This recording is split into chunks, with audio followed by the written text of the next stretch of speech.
Good morning and welcome to Tanya and You Chapter 37. Moving right along in the Tanya, Chapter 37 is another major foundational chapter. It's so rich. The Tanya, each chapter, it's like we're going through it so fast. It's a longer chapter. Perhaps we'll have to split it in two. We'll see how it goes. But it's just an amazing concept how one action, the effect, the cosmo effect, the ripple effect that it has around the world. Amazing, fascinating.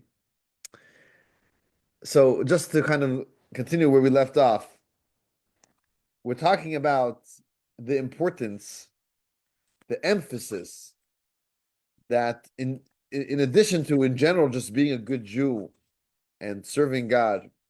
But ultimately, we said that there's a strong emphasis in Judaism on the action, right? It's not always so much about the action is really there for the emotion, for the feeling, right? Why do I bring home flowers to my wife?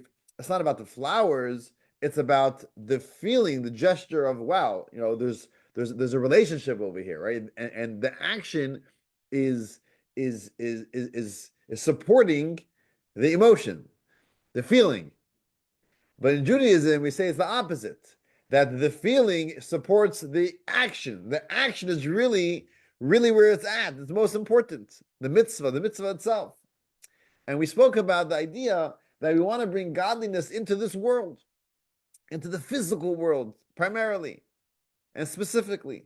And we spoke about that this is ultimately the purpose of creation. God wanted a dwelling place where, not in the higher spiritual worlds, but specifically here in this world, in the physical world.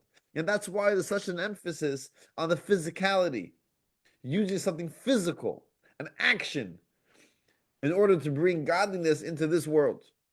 So that was the previous chapter.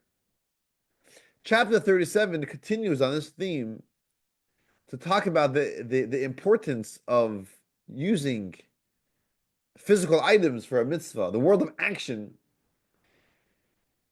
And it talks about the idea of Yemois HaMoshiach.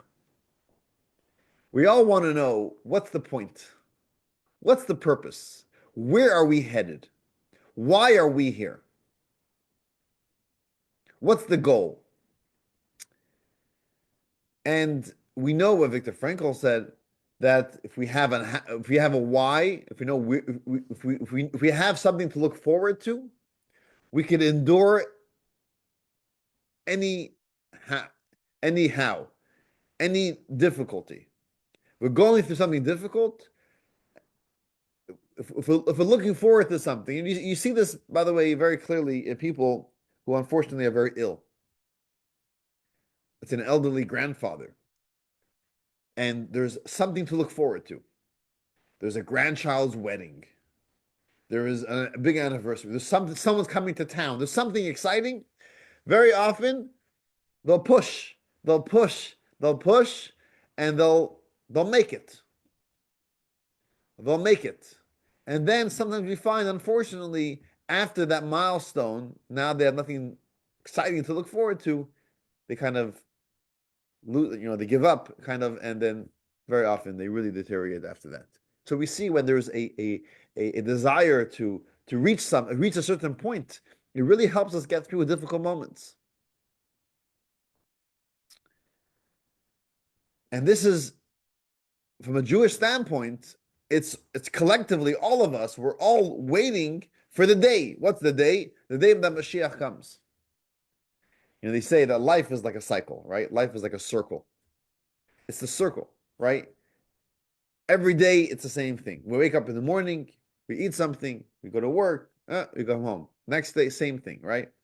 And people who live a meaningless life. Meaningless doesn't mean that it's empty, but it means there's no purpose. What am I here to accomplish? What's my goal? Every day it's the same thing. It's like a circle. We started at one point in the circle, We end at the next point at the same point in the circle. We made a full circle. And now what do we do again the next day? We do it again. The next year, we do it again. We're just doing the same thing over and over and over again until what? Until we get too tired. But Judaism teaches that yes, we are like a circle, but we're like a spiral staircase. What's a spiral staircase? We start at one point, we make a circle. And the next day, the next year, right after the cycle is finished, we're at the same spot where we started. However, we are one story above. And then the next year, we're one story above. So we're making that same circle. We're going through the same cycle of life, but we're constantly rising and growing. And eventually, we're going to reach our destination. And what is our destination? That is the era of Mashiach. That is the era of Mashiach. Mashiach, when we talk in Judaism about Mashiach, it's not only a time when there's going to be all the Jewish people are going to return to Israel. We're going to build a temple in Jerusalem, and all the great things that we hear about the time of Mashiach. From a Jewish standpoint, Mashiach is a time when the purpose of creation, of why we are here, of this physical world, comes to a revelation, comes to now we can reap the benefits of our work. Well, what we have accomplished all these years, now we could now we see that. They say it's like the difference between let's say a teacher gets a paid salary, or a farmer who gets a salary, who harvests the crop. Both people walk home with money in the bank.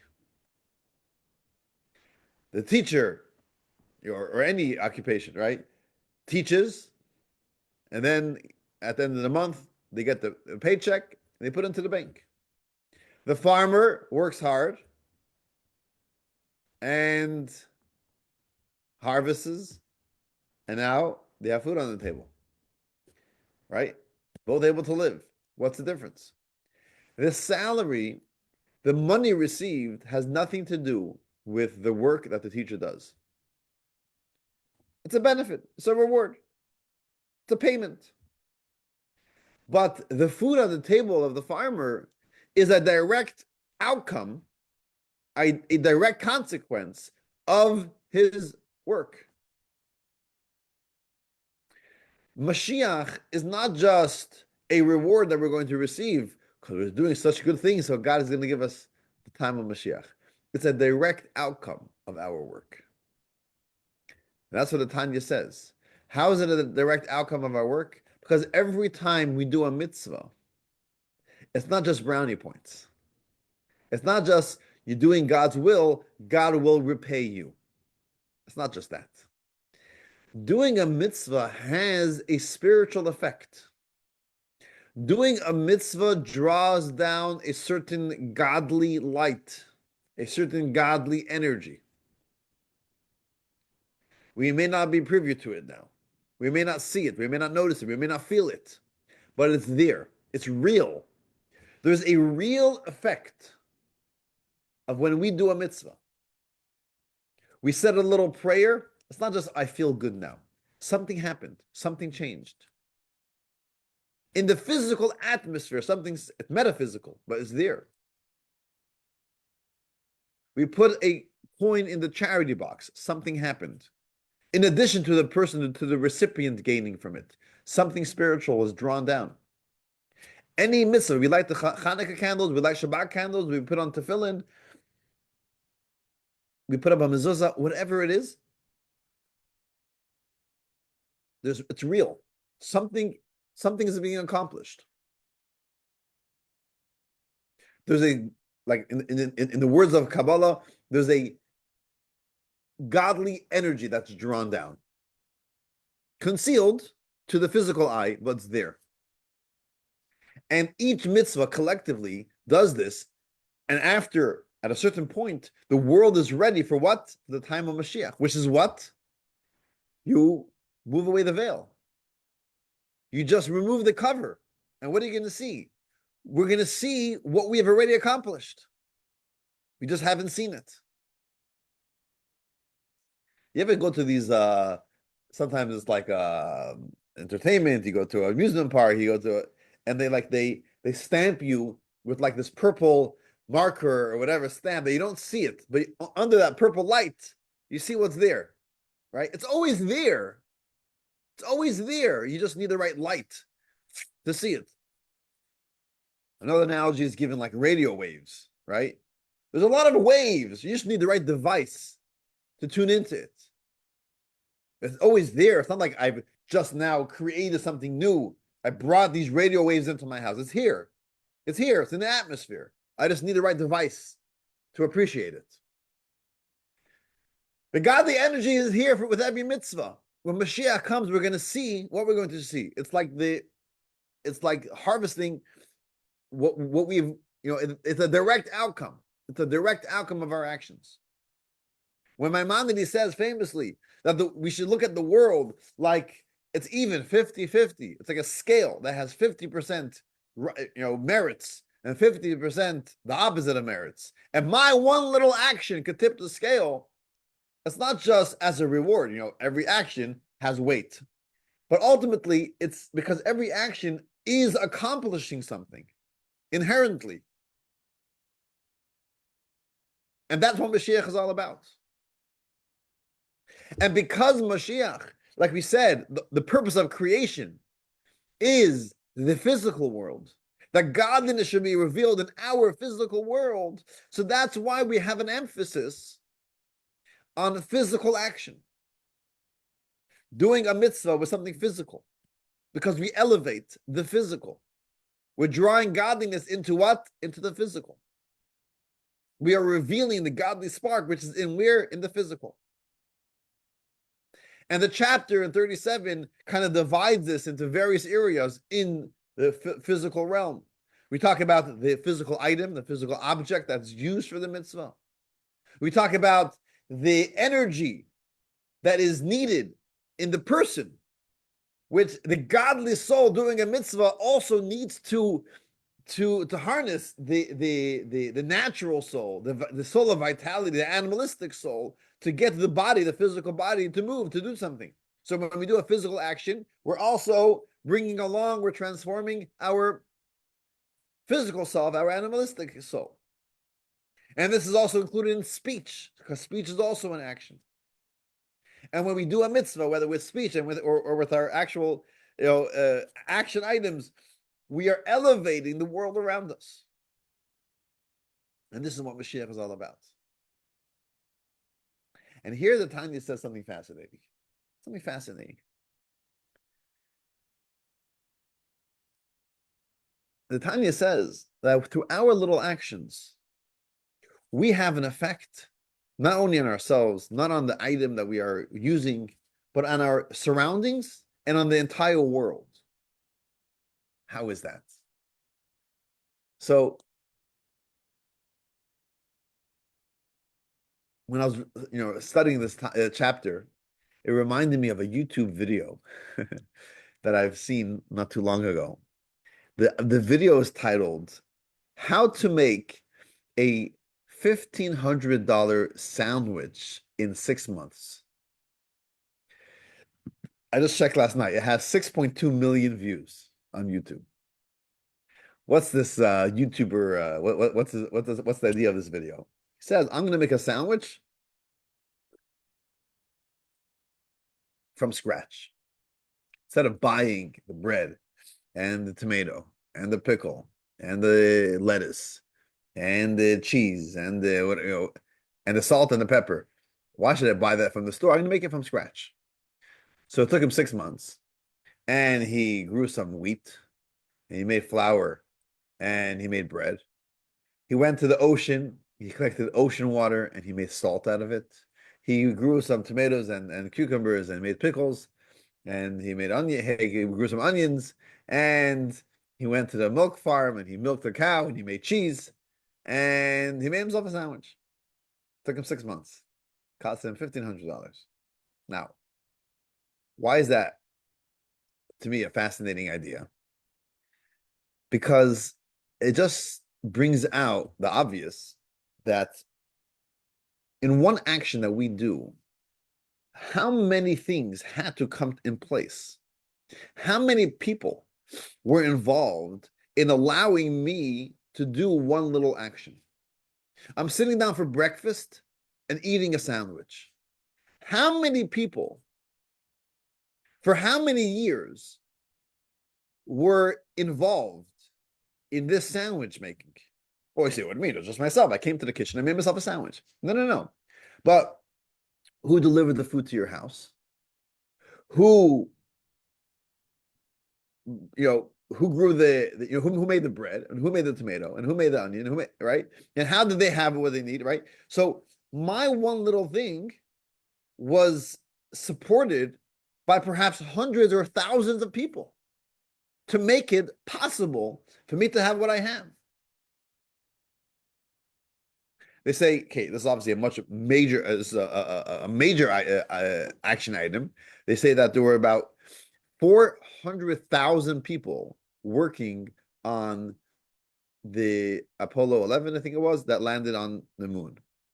400,000 people supporting. That's people that were actually working for NASA at the time.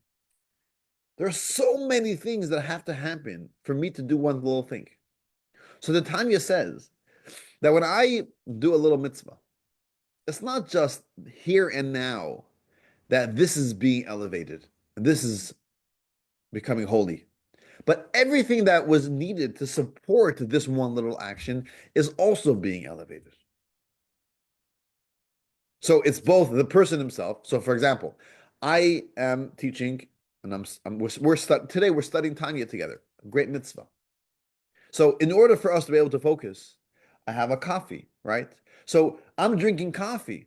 So the manufacturer of the coffee and all that went into the water and to get the water to my house and the coffee and the milk and everything that's in here is now being elevated because now I'm using it for something godly. And there's the ripple effect. There's no end. There's no end. Someone once asked the Rebbe, and he mentioned the name of a country. I'm not sure which country it was, where there are basically no Jews in that country. And it says, how are the Jewish people have an effect on the entire planet Earth, have an entire world? For example, this country, there's no Jewish people there. Well, how are we having an effect and elevating that part of the planet? So the Rebbe asked him, it was in the winter, where he's wearing a coat. He says, look at your coat. Where is it made? Well, it was made in that country. He says, well, look, they're making coats for you to be warm, so you're able to do a mitzvah. So your mitzvah has an effect, not only on the here and now, but also on that country, on that factory, and everything that was needed for them to produce your coat to allow you to do the mitzvah. That's the effect. And that's how the Tanya says that our mitzvahs, our deeds, our actions has an effect, a cosmo effect on the entire world.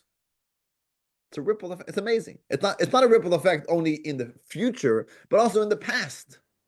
I'm using the word ripple effect, but maybe it's not the right proper term. It's the idea that what I'm doing now, it's elevating retroactively everything that came before me to support this one action. And there's no end to it. There's literally no end.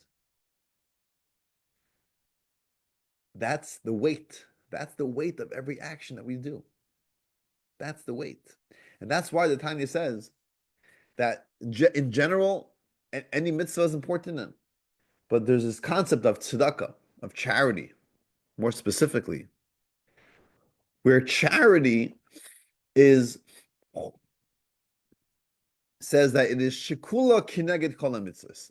That charity is like compared, or it's as important as all other mitzvahs. Why specifically charity? Of course, charity is a great mitzvah. Charity is an opportunity to help another person. I mean, of course, that's very important. But more specifically, because when we're giving in tzedakah, when we're giving a donation, we're giving a charity, what are we giving?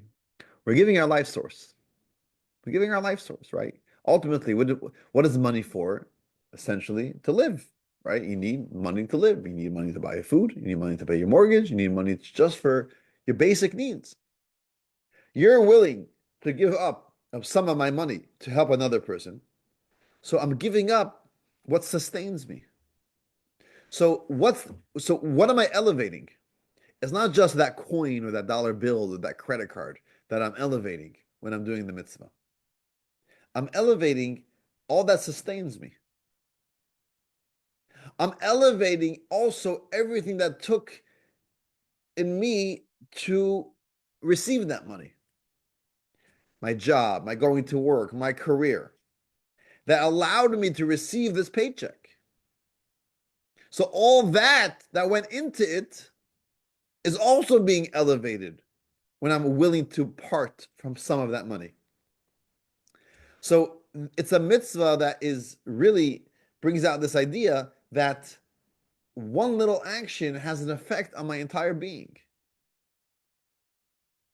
And that is how the Tanya says that is how Mashiach will eventually come, because every time we do a mitzvah, the effect of the mitzvah is there, not just limited to exactly what I did right now, but it's all that was put into it, both on a micro level, on everything that we put in personally, and on the macro level, everything that others and society has put in to make this happen is all being elevated with every mitzvah.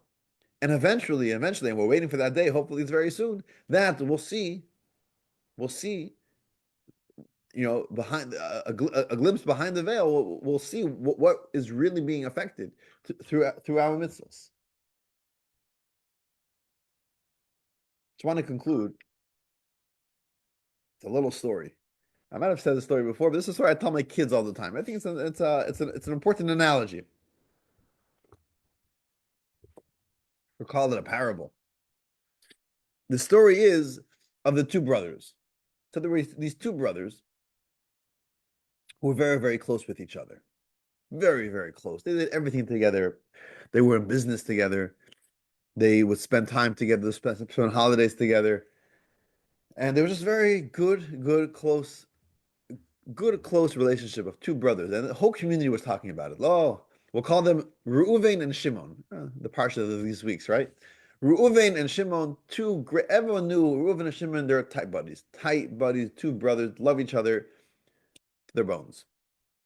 One day, unfortunately, there was an issue between them. They got into a fight. It was business related, family related.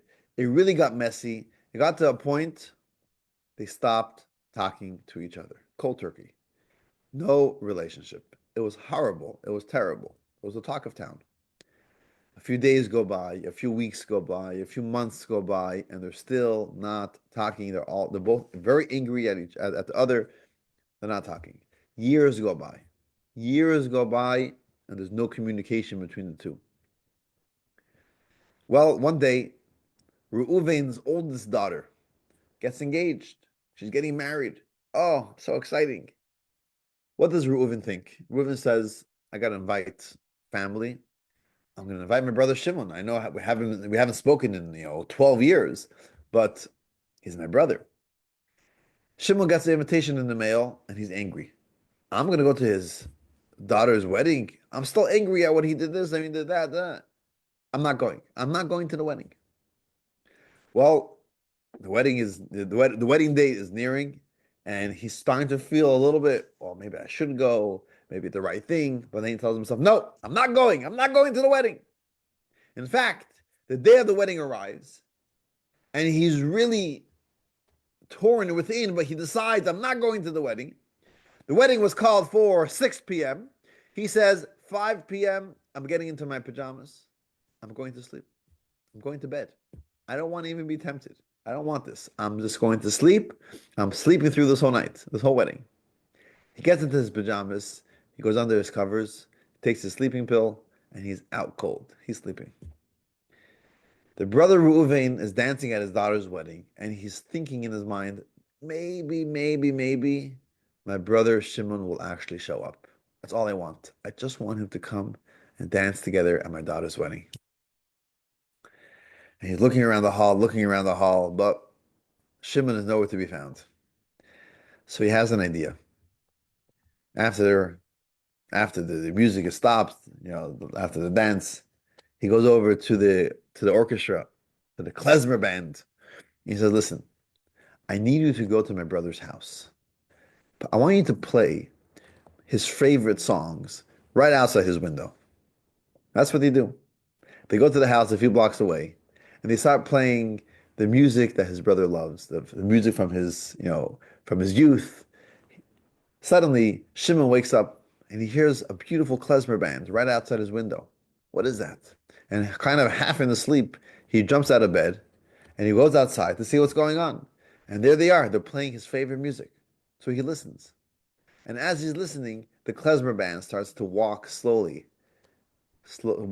back to the hall. And he can't help himself. He's just following the band, and he's getting really into it. And they start singing more lively music. And before he knows it, he's at the wedding, and he sees his brother, and his heart melts. He embraces his brother. They hug, and they start dancing like they've never danced before. And after they finish dancing, Reuven is so happy. There's tears from his eyes. And he tells his brother Shimon, Shimon, you don't understand. I am so glad. I'm so happy you came to my wedding. However, if you were already coming to the wedding, why did you have to come in your pajamas? That's the story. It's a powerful story. It's a powerful story because if you are already coming, why come in your pajamas? Prepare yourself. Mashiach is coming. The era of Mashiach is close. That's what Judaism believes. Let's not come in our pajamas. Let's come prepared. Let's come prepared. How do we prepare ourselves? Every time we're able to work on ourselves, to refine our character, and more importantly, to do a mitzvah, a physical action. Every additional mitzvah, that's putting on our Shabbos clothing. That's putting on our wedding clothing. That's putting on our Mashiach clothing. That's what it's all about. We prepare ourselves, and we will be prepared to greet Mashiach. So that is a little bit about chapter 37. Thank you for joining us this morning. And like I said, there's so much more in the chapter. It's a little longer chapter, but I encourage you to read it inside. And the next time we'll continue with chapter 38.